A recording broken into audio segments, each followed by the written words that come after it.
Imagine meeting your future husband, future wife, you get engaged, and then you go to the parish and you say, hey, Father, we're getting married here. We'd like to get married in 9 months. And, he congratulates you. And then he says, okay, just so you know, the way I do marriage prep with my couples is a little different. I just want to make sure you're spending as much time getting ready for your marriage as you are for your wedding. And so I've done the math for you. And we will be meeting every weekend, about 10 hours every single weekend for the next 9 months. That way, you're going to spend, about 300 to 500 hours preparing for your marriage instead of the average couple, which spends about that much time getting ready simply for their wedding day.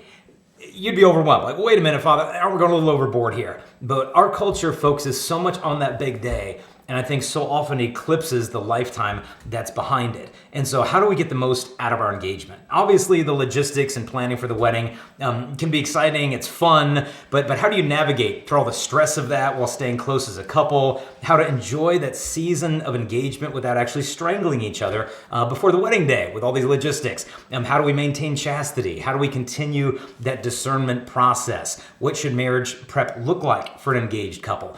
Today, we're going to dive into all of this stuff with our guest, Emily Wilson Hussem, and she has created a Navigating Through Engagement program online for brides so that you can grow not only closer to your fiance, your future husband, but closer to God during the season. Now, before Emily joins us, I first again want to invite everybody listening to come to our pilgrimages this summer. If you want to, we're going to be heading off to the Holy Land in June with Father Agustino Torres. We're going to be taking a bus over there and going all over the place, from Galilee to the Dead Sea, to Jerusalem, Calvary, Nazareth, you name it. We're going to be going there. One mom just emailed me and she said, hey, is it okay if I bring 8 kids and my husband on the trip? Hey, bring them all. And so whether you're a grandparent, parent, teen, young adult, everybody's welcome on the trip. Great news. You don't have to be vaccinated anymore. And so that's not a requirement to travel overseas. And so that's our pilgrimage in June. Then in July, we're going to be heading over to Poland to walk in the footsteps of St. John Paul the Great, St. Faustina, St. Maximilian Kolbe. And so if either one of those pilgrimages sounds like something you want to do this summer, just go to chastity.com and you'll see right there the image for the pilgrimage. Dive in, sign up, and I hope you can join us this summer. Also, want to thank our sponsor that helps make the program possible today, Hallow, prayer app. You may have done the Lent with Hallow or maybe the Divine Mercy novena, but you might know they actually have novenas on the Hallow app for dating couples. They've got novenas for singleness. They've got not they can stay single, but just to go through that season of singleness. They've got novenas for married couples that you can do together. That's a nice thing about Hallow. They're constantly churning out awesome brand new content. And so if you go to hallow.com/lustisboring or click the link down in the show notes, you can try this thing out for free. But it's tremendous. And then also want to thank our patrons that make this show possible. If you go to patreon.com/Jason Evert, you can join the community there. If you want to donate to our ministry, Chastity Project, you can do that on chastity.com. It's a 501c3. Patreon is kind of different because that's kind of a direct way just to support our family. And so if our family's been a blessing to you or to yours, that's a way to give back to us, to kind of help us to be free to do this kind of ministry as well. And so that link to Patreon is down in the show notes as well. But our guest today, Emily Wilson Hussem. She is a speaker. She is a wife. She is a musician. She is a mother. She is an author. You name it, she does it. She also has a YouTube channel that has more than 125,000 subscribers. Her videos have been watched tens of millions of times. She speaks about authentic Catholic womanhood and femininity to women of all ages, and her resources have really been a tremendous blessing for the church. So, Emily, thank you for coming on Lust is Boring. I am so grateful to be here. Thank you for having me on. Thank you for all the work that you do through the Chastity Project and through this podcast. It's our ministries, I think, are more God's gift to us than they are our gift to Him, right? I mean, how spoiled are we to be able to even do this for a living? I mean, people often thank me. I remember traveling once to Naples, Florida, and I was invited to speak at this conference at the Ritz-Carlton for like 3 days. And they said, we just want to thank you for the sacrifice that you're making to be away from your family, to be with us. And I said, to be here at the Ritz-Carlton in Naples while my wife is home with 8 kids, you're welcome for that sacrifice. It's all about taking up that cross and staying at the beachside resort. So totally. God's good to us. He so is. And the biggest, greatest thing that I'm sure you could agree on is the people that you get to meet. Such selfless, loving, holy people serving the church in such amazing, unique, generous ways. That's my favorite part of everything that we get to do. So beautiful. Yeah, and they're often in these very hidden roles. I mean, these aren't the big personalities and authors and speakers and influencers, but they're the lifeblood of the church, and they're doing so many amazing things. And you've done an amazing thing with this new engagement program that you have. What made you want to create this? Tell us about the program and what was kind of the genesis behind it. Yeah, absolutely. So it's called Navigating Engagement, and it's a 10-part video series for an engaged woman. So there are so many resources, as we know, about dating. You and I create very many of those things about guiding people through dating. There's a lot of things about marriage, but I saw this huge hole in the church. What about like women who get engaged and say, how do I actually do this? How do I be engaged? How do I, as a woman of faith, manage planning a wedding, which is a fun, exciting thing, but also preparing for marriage, but also paying attention to my interior life throughout that whole entire process to say, I really want to focus on my heart. I want to focus on where my focus is. How do I do it? And I found out there's a huge lack of guidance and support for young women who go through so much. Women of all ages. This is for women and any woman who is engaged, who goes through so much emotionally, mentally, physically, all different kinds of changes that are taking place within a woman during engagement. We need support and we need guidance there. And that's why I created this whole entire series, to walk women through that question. How do I be engaged as a woman? I want to help women do that and know how to do it well. No, it's a gift, because I talk to a lot of engaged couples and newlywed couples, and their experiences when it comes to just marriage preparation in general, you've seen it. It's kind of like all over the board, right? If you look at that State of the Union of marriage prep, I mean, some people say, oh, it was just amazing. We got to know each other so much better, and our priest met with us 9 different times, and we did this deep dive psychologically and this and that. And then other people said it was dreadful. Like it was just some weekend, in and out kind of thing, and we didn't get anything out of it. I remember I think we had like an engaged encounter weekend or something, and we went to this thing, and it was kind of funny because I remember them saying, okay, now we're going to have for you guys a little question box that during the weekend, if any questions come up, you guys can put your questions in the box. And then at the end of the weekend, you guys are going to answer your own questions. And so the whole weekend, they didn't talk about anything regarding human sexuality, chastity, any of that stuff. And so Crystal and I just kind of planted in the question box questions on contraception and cohabitation. And then the end of the weekend, we all sit in this big group and people pick a question out. Oh, this is a question about cohabitation. I'm like, look, if you teachers aren't going to talk about it, we'll talk about it. And so from your experience, what's working in terms of the church and marriage preparation? What is not working? And obviously your program is more than just marriage prep. It's not just some class you take. This is something to get the most out of this whole season of engagement. But in terms of just marriage prep in the church, what are you seeing? Like, what's working, what's not working?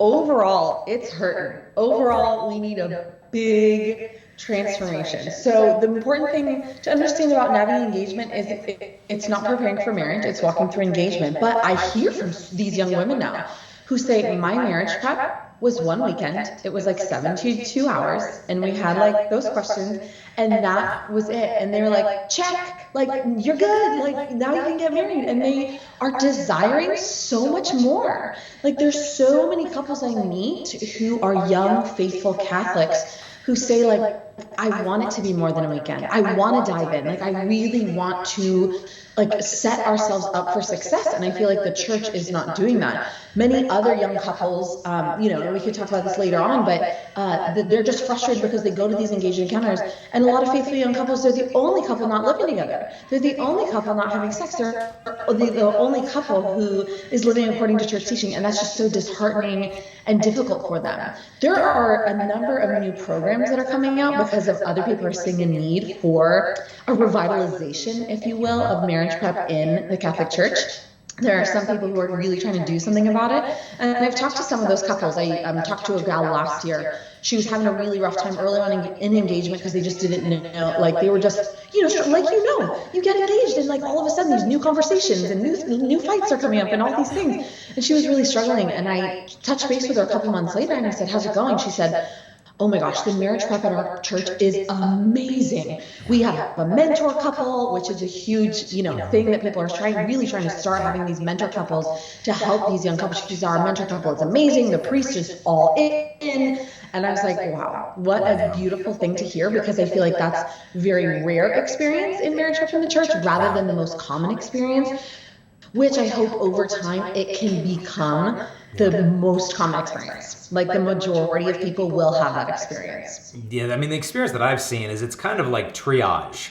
It's kind of a last-ditch effort to try to, evangelize a lot of these couples who haven't even been inside a church maybe since their first Holy Communion. And so it's a real mixed bag. And so I think the church is trying to figure, okay, how do we minister to these people on all these different levels? But like you said, these mentor couples, if we can get that. Now, for an engaged couple maybe watching this, or a bride-to-be, if you could give them a couple salient points, like how do you just extract, how do you get the most out of this season of engagement? What do they want to make sure not to miss during this time? Because sometimes it can blow by so fast, and you're just so worried about, I got to send out the invitations, we got to pick the placemats, we got to get the flowers, and they're missing a lot in this season. So what would you say to help them not lose sight of, to get the most out of the season of engagement, with their fiance?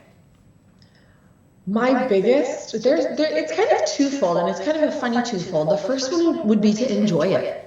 I feel like so many times it's just a race to get to the finish line of like, oh my gosh, we really want to be married because we want to, join our bank accounts and, join together like in that unity of marriage. Like you long for it so much when you have found the person God is calling you to marry. Like that longing for that, like your wedding day is so real. But I feel like the enjoyment of engagement is such an important aspect that really gets missed, to like enjoy going to the cake tasting and like tasting your cakes together and having fun, because like 5 years down the road you may like not be able to hear each other when you're eating, if you have children, and life is crazy. Like it's such a sacred time of continuing to get to know one another and continuing to enjoy each other's company. Another important aspect that I see coming to kind of a revitalization is treating engagement as discernment. I tell young women this in my series, and I walk through a video on discernment, a very long video, really unpacking engagement as discernment, because I feel like many people, they just think, well, I said yes to a proposal, or I proposed to her, and so we have to get married. Like this is it. Like there is no way out of this. But treating that time as we're praying together, we're really digging in to see, is this God's will for us or not? Until vows has been said, you're discerning, like, is this the path that God wants us to be on? And so I think that twofold of enjoying the process and knowing that it won't last forever. Your wedding day will come. I feel like we waited so long for our wedding day. Now we've been married 6.5 years. I'm like, how does 11 months of engagement feel like 20 years, and 6.5 years of marriage feels so short? But that enjoyment and that like allowing yourself to still discern is such an important key of engagement. Yeah, and I was talking to a seminarian the other day. His formation process before his ordination, he's like, oh, pray for me, I'm becoming a deacon next week or whatever. And I'm like, oh, well, how many years is the whole process? And I think he said it was like 12 or 13 years of seminary before he gets his priestly ordination.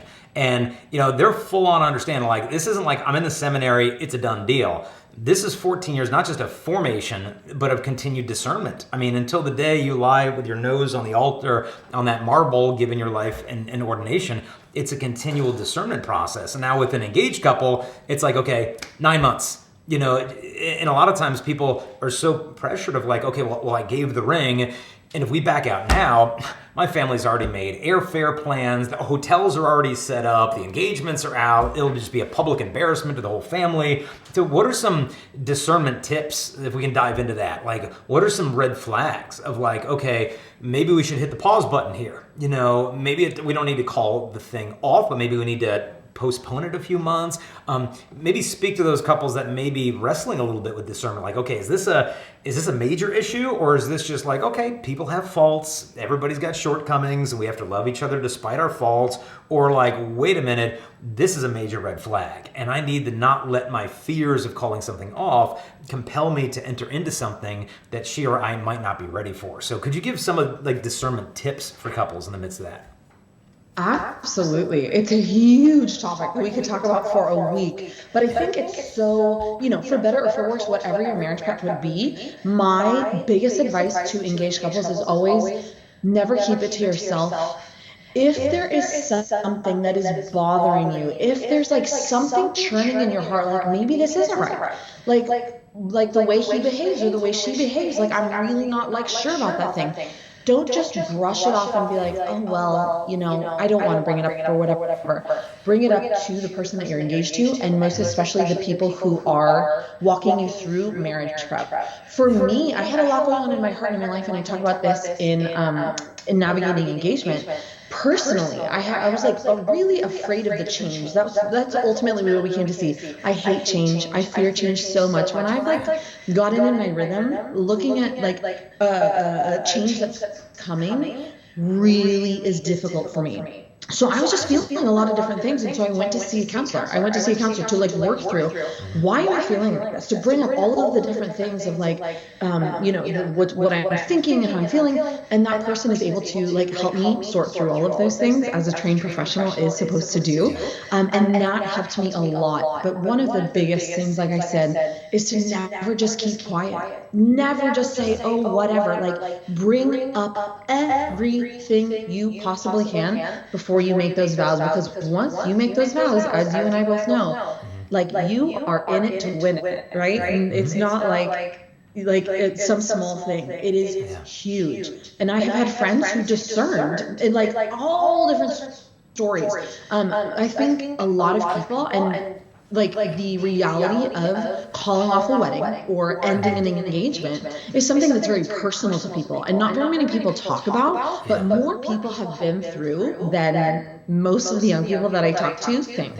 Like, it's just something that's not often talked about, treating engagement as discernment. I've known people who called off their wedding 9 months before. I know people who ended their engagements up to 3 weeks before their wedding because they properly discerned, right? 3 weeks before is pretty close, but like discerned all the way up to that moment to say, this is so serious, and I'm considering everything up until this point with the people who are walking through marriage with me, as well as the people that I trust. Also, I cannot stress enough to young people, to people in general who are engaged across the board, to talk to people you trust, talk to your mentors, talk to your parents, talk to people in your life and say, these are the things that I'm feeling, and these are the things that I'm thinking. These are the things that I think are red flags, but I want to talk to someone about whether or not they are red flags so you can help me, because there are so many feelings, there are so many emotions, there are so many things on the to-do list as you're planning a wedding. Sometimes it's easy to just say, well, I'm just going to keep on marching through, when the Lord's will for you is not to just keep on marching through. It's to allow people to support you, to love you, and to help you discern. Yeah, no, I mean, fantastic points. It's just bringing it to the light, because it's so easy to doubt yourself and think, oh, maybe I'm overreacting, maybe I'm underreacting, whatever. But then when you start to bring it before kind of a jury of like mom, dad, father, what do you think? Am I overreacting here? They might be like, yeah, like, it's not a big deal if he doesn't own a chocolate factory. I mean, you have to let go of that. You have to let go of some of these expectations, or he doesn't have a foreign accent. You can live with that. Or it's like, no, this is a serious problem. I mean, he's full-blown addicted to pornography, and he doesn't think that it's an issue. Don't think that when he gets some little wedding ring on his finger, life is going to change. Because, I mean, as hard as it is to call off an engagement, I mean, it's infinitely harder to call off a marriage when there's 3 kids involved. And so to me, the fact that it's hard to break off is not an indication that you should stay. It's just a sign that it's hard to break it off. But to me, if you know that there's some fatal flaw there, I mean, it's an act of love to bring that thing up to the surface, as opposed to just kind of sweeping it under the rug, kind of clinging to this fairy tale idea of what it's eventually going to become if the person becomes who you hope they'll be or who they used to be. And so, like, I kind of, when I talk to singles, I'm like, hey, if there's something, you never want to commit to somebody or enter into a deeper level of commitment hoping a person is going to change. Because if you do that, then you're really dating your imagination. I mean, you're dating a project. You're not really dating a person. And so you have to ask yourself, like, am I content if this doesn't change? And if the answer is like, yeah, I can live with it. Okay, he snores, or he chews with his mouth open, or like, I can live with it. It's a little irritating. I'll live with it. Versus like, no, if this is still going on 10 years into marriage, we got problems, and I would not be able to put up with that. To me, that, I think it would be a discernment tool. But any other thoughts on that? For sure. I I've known a lot of people who ended their engagements, right? And this isn't to stir up fear in any of your listeners or anything like that. It's to really assess the reality of what's happening. But I've never met someone who ended their engagement and says, like, I really regret doing that. Every single person. I know a gal who called off her wedding 8 days before, and she would look anybody in the eyes to tell you today, I'm so glad I did. My gut was speaking to me the whole entire time up until that day, and I finally got up the courage. I'm so glad that I did. Was there anger? Was there frustration? Was there a lot of money that was lost? Absolutely. But I was saved from a lifetime of what I knew was not God's will for me, was not God's will for my life, and my heart was speaking the whole entire time, and I listened. And I've also talked to people who pushed through and said, I knew deep down in my heart that this was not the right thing, but I had my dress, everything was paid for, this and that, and I pushed through.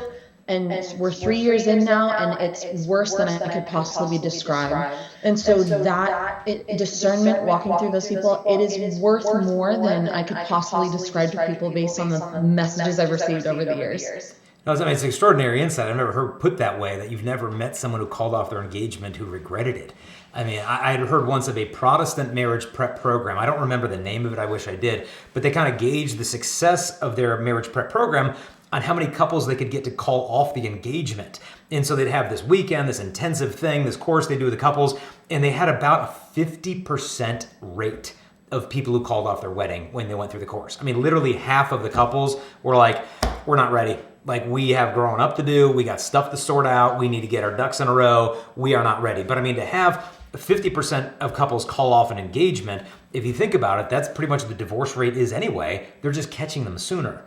And so calling off these engagements is not a sign that marriage prep programs are somehow failing the couples.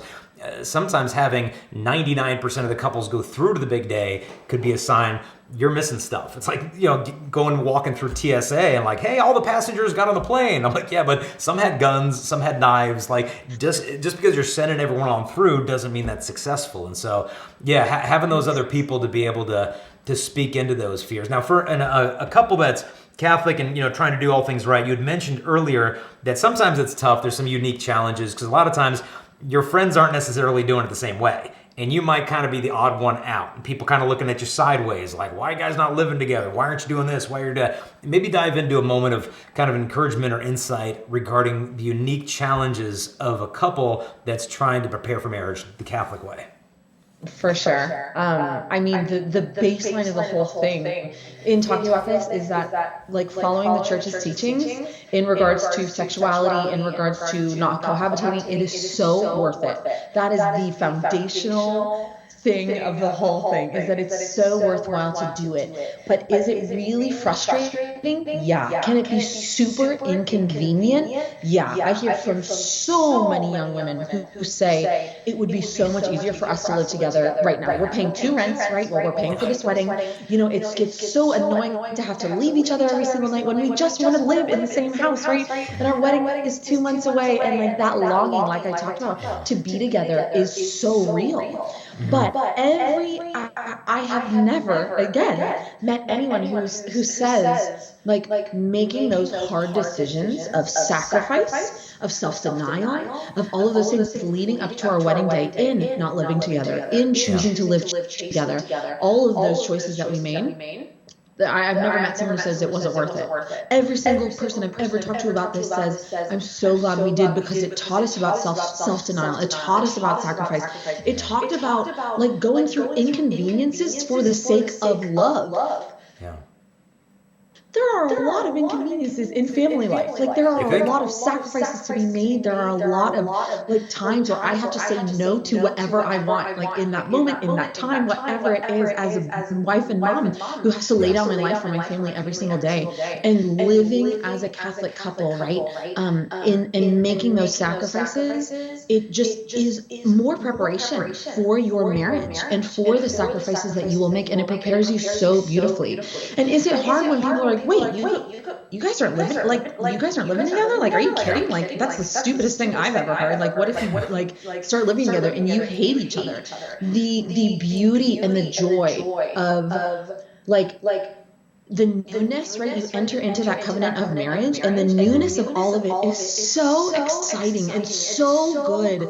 And I have talked to my friends who, who are in the secular world and they don't live by any set of Christian values or anything like that. And they say, like, yeah, we got married and our life was really not that different from like before we got married. Like it was pretty much the same. And I loved the newness that we entered into, like living together, having sex, joining our bank account, all of those things, all of those new things that you bring into your marriage. It was very exciting and cool to learn how to do that together and worth it. So whatever anyone says, like, oh, you guys aren't living together, it's so stupid. Oh my gosh, like you're not having sex until after your wedding day. That's insane. You've heard it all if you're a Catholic couple like doing this. It just brush those people off and keep marching forward, knowing that the church has these parameters for good and beautiful and true reasons. Yeah, and it's not naivete, because people think, well, what if you're not sexually compatible? I mean, what if the wedding night isn't the most blissful, ecstatic experience you've ever imagined that it would ever be? I mean, it's like, isn't that going to be the end of the world? It's like, well, no, like if we can't figure it out the first time, we'll probably try a second time. And if we can't get it right the second time, I'm imagining we might try a third time. And it's like, is that the worst thing that could happen? And it's just not this naivete. It's a confidence in love overcoming challenges. And yeah, it's inconvenient. And, just like calling off an engagement, there's fear there. But to me, a sign that that's the right direction, that there's peace behind the fear. And the same thing with this, there might be inconveniences, there might be difficulties, but, I've got a priest friend, he said, you really only need 3 virtues in order to be married. He said, the first one that you need is patience. Then the second one that you need is patience. And then the third one you're going to need is patience. And so to me, not living together, not sleeping together, that's training you in all the virtues that you need for marriage, of the patience, but also the self-denial, the sacrifice, the training in faithfulness. Because as I see it, you're going to have the rest of your natural life to wake up to the sight of the other person. But this is the only little season that you're ever going to have to prepare for that wedding. This is the time that needs to be intensively focused on discernment. And when you're sleeping together, like, I'm sorry, dude, your judgment is toast. It's not as if when you sleep with somebody, you see things more clearly.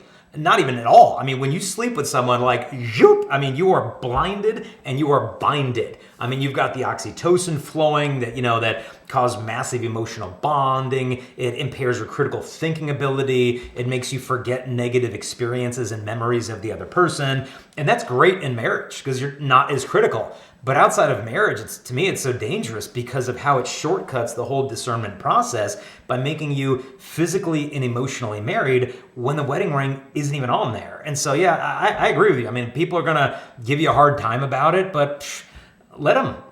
Because on the wedding day, I don't know if you've seen this, but on the wedding day of like a chaste, engaged couple, there's something about it. Like, when you've got like relatives who aren't in the church, and they come to like a wedding, they're like, that was different. Like something was going on there. I mean, have you heard that type of feedback as well? Oh my gosh, absolutely. I get tears in my eyes thinking about all the couples that I know who like fought the good fight. And, they really were walking with these young women who were these just beautiful witnesses of like what it means to say yes to authentic love. It's true. Those weddings are truly, truly special. Truly special. And there's not really, you can't really put it into words why it's so special, but you just witness, like you said, the purity of authentic love. Like when you see it, it's just amazing. Whatever history, right, they brought into that relationship that they have and the engagement that they had, whatever had gone before, when they chose to follow the church together and like fight together every step of the way, the beautiful battle. It's amazing. Yeah, I think the key there is that he says battle. It's not like this is easy for the Catholic couples because, like, yeah, we do our rosaries, we go to Mass. So, hey, chastity until marriage, when marriage is like 29 days away, it doesn't make it easy. So what would you recommend for engaged couples that are trying to fight the good fight? They want to practice chastity. Because, I mean, I've had friends that were, like, engaged, and they're like, man, if we're just even in the same room together, like, I can't kiss her because, I mean, it just sends off such fireworks to know that we are literally 3 weeks away from becoming one flesh that I can't even kiss her right now. It just ignites so much. And so, I mean, every couple's different. I mean, some couples, it might not be as much of that of a battle, but what are some maybe practical guidelines that you would offer a young bride or a young, groom-to-be to kind of hang on this last stretch of the race to kind of increase and grow in that virtue of chastity? For sure. I think what you're communicating that man communicated is self-awareness of saying what, like looking at the awareness of myself and what is going to lead me to virtue or what will lead me to sin or the near occasion of sin. Looking at myself, like what are the boundaries that we need to set collectively, right? Because as the bride, right, for you, whatever the physical boundaries might be, it might not be as difficult for you. Like you could still kiss, or whatever, and it's not going to, like you said, be that much temptation going toward there. But for just setting those boundaries together, I think another really important thing is accountability. And I think that's something that we need a revival of in the church as well, is true brotherhood and true sisterhood, the accountability of having a friend who is willing to walk with you to say, like, I need accountability in my physical relationship with my fiance, right? And I really want to openly communicate about this with you because I really want someone who can like walk with me through this and like just have this accountability partner. If I've fallen, to go to confession, whatever that might be. Again, this is another topic we could talk very long on, but that self-awareness and that accountability are two very important keys in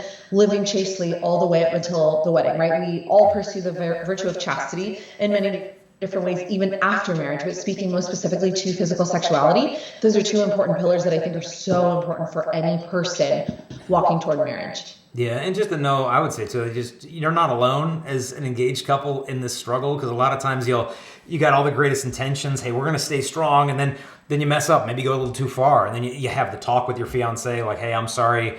I didn't mean for things to go that far. Me neither. Let's start over. And if you find yourself kind of in this cyclical pattern of like trying to start over and falling down, a lot of times I think what's missing from there is, like you mentioned, that accountability. It's really just the two of them fighting on their own, and no one else has an idea of the battle that's going. Whereas if they have a mentor couple, hey, how things been this month? Like, well, we're kind of messing up in this area, that area. It's so much easier when you're answering to somebody, and then they could say, hey, well, why don't you try this out? Or why don't you try, instead of ending up on your dates, back at her apartment at 11 o'clock at night where stuff happens, why don't you have your dates in the middle of the day and like go volunteer at a soup kitchen or like do service work together, like perform works of mercy as a way to battle temptation, where you're out in the public and doing good things with your body instead of in private making these big mistakes. Now, before we wrap up, I do want to return to the discernment question. Let's say you've got somebody listening now or watching, maybe they're not engaged, or maybe they're thinking about getting engaged. How can they know,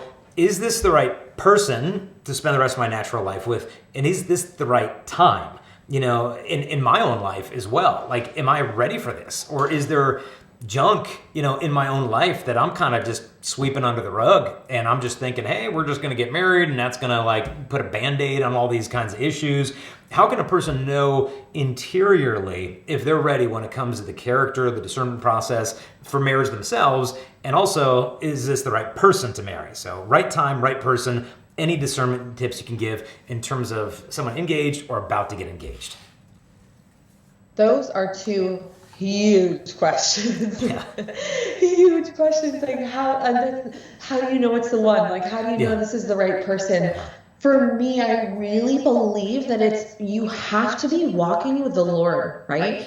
And I started walking so closely with the Lord in college when I went through a lot of difficulties in my faith and all of that, and my testimony of that a lot of young people know. But you have to know the Lord's heart, right? And you have to know how to bring these things to the Lord to say, Lord, this is what I sense is your will, right? And you can talk about Ignatian discernment and like the rules of discernment, like bringing that to the Lord to say, Lord, I sense that this is the person, right? That you're calling me to marry. Like I'm asking you to confirm that, right? Confirm that or show me that it's not the right thing. For me, it was always a prayer. My husband is from another country. I mean, our whole story is insane. And for me, it was always a prayer of, Lord, make it really clear. Like, I want to follow your will really boldly, and I want you to just, like, I was just offering up the idea of marrying Daniel. Like, is this the right man for me? Like, Lord, make it clear if this is the man for me, like if you are calling me to this or not. And every step of the way, I mean, we had to go through immigration and all these things. Everything, like every obstacle to us getting married was removed, right? All these hindrances, all that peace that came with that was like flooded through. And I think that's so important, is peace. And if like you're dealing with different things, like I said, like see a counselor, or allow your mentor to walk with you. Everybody has a different situation. Everybody brings different things into discernment, right? You're talking about right person and right time.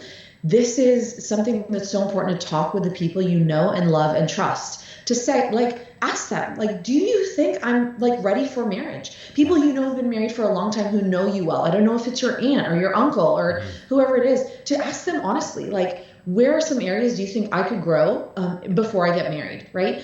Do you think I am ready to get married based on everything that you know about me, based on, you know, our relationship, everything you know about our relationship? Like, what do you think? Not like the peanut gallery, right? Like asking everybody, but the people who really you trust, the people who really you know, and bringing that to the Lord. I believe those answers come out of that, because it's not a one size fits all. And a lot of people want that. They want a one size fits all. Like, well, you date for a year and then you have a year engagement and then you get married. Everybody's pasts are so different. Everybody's hearts are so different, that there's no one size fits all answer. Trusted people and the Lord will help you discern the answers to those questions for you as an individual. I really believe that. Yeah, I mean, you had mentioned the Ignatian principles of discernment and peace in there. And one of his lines that came to mind as you said that was that we should never make a major decision in our life during a time of desolation, that is not the time to make big calls. And so if you're dating and you're in a place of desolation and you want to get out of that desolation by getting engaged, don't. You know, if you're engaged and you're in a place of desolation in the engagement, you know, postpone the wedding. Is there peace that you're choosing out of, or are you in a state of desolation? That's when we tend to make some pretty poor decisions. Now, you know, I know just scraped the surface today in terms of everything that you kind of offer in the course. We're going to have a link for the course in the show notes, but how do people sign up for this? You know, they just click the link. Can people buy it as a gift for other people? Like, my daughter needs this, you know, I'm going to order the thing, send it to her inbox. You know, can they share it? How does it work? I mean, we'll put the link and people can click it, but tell us about how it works signing up and just what the course is. Is like, do I get a video every day for 3 weeks, or is it a devotional thing? Tell us nitty gritty about how the thing works and how to sign up. Totally.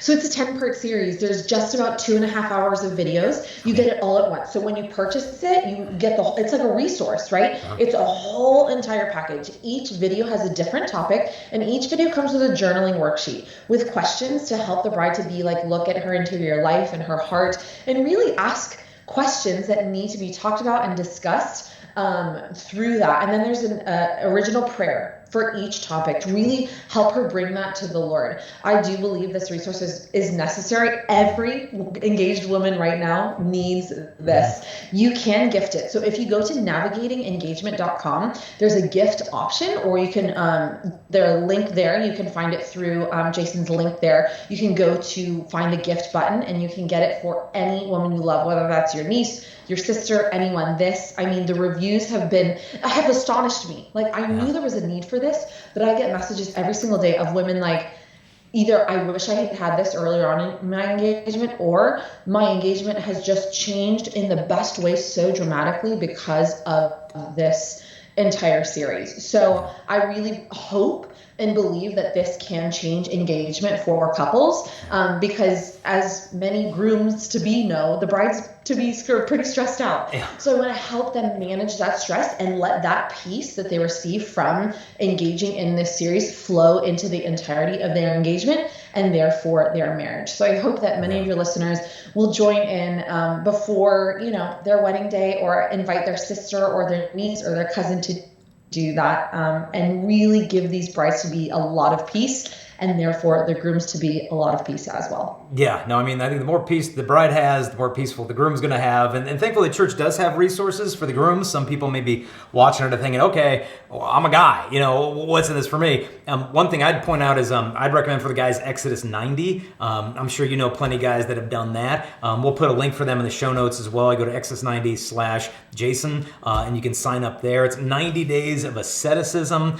but God will bring a lot of stuff up to the surface. Because to me, one of the things marriage does is it brings your junk up. I mean, any stuff that you tried to bury your stuff or didn't process, the graces of the sacrament will bring those things to the surface, but the more we can bring those up beforehand to cleanse them and purify them, the better. And so the asceticism of 90 days of Exodus 90, the prayers, the brotherhood, the fellowship, the penance, the devotionals, brings up a lot of stuff. I mean, you're purging out a lot of junk, whether it's the alcohol, the cell phone screens, you're doing more intense, vigorous exercise every day.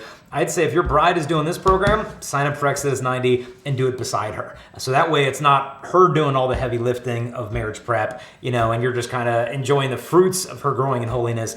Do this whole thing together. I think it'll be a blessing for both you guys. So Emily, cannot thank you enough for coming on the show today and just for making this gift to the church. I mean, God puts on your heart the awareness of a need. And if you're living in prayer and you're walking in the Spirit, you're going to be perceptive of those needs in the church. And then He's going to put you in a place like He has with your YouTube following and everything else to make this gift of the church. And so, Emily, thank you for the gift that you are and for the gift that this is going to be for these brides and these families for generations to come. Thank you for having me on. I'm so, so grateful to do this work and to walk alongside you in the vineyard of the Lord. It's a great gift. Thank you so much. You're welcome. God bless. Keep up the great work.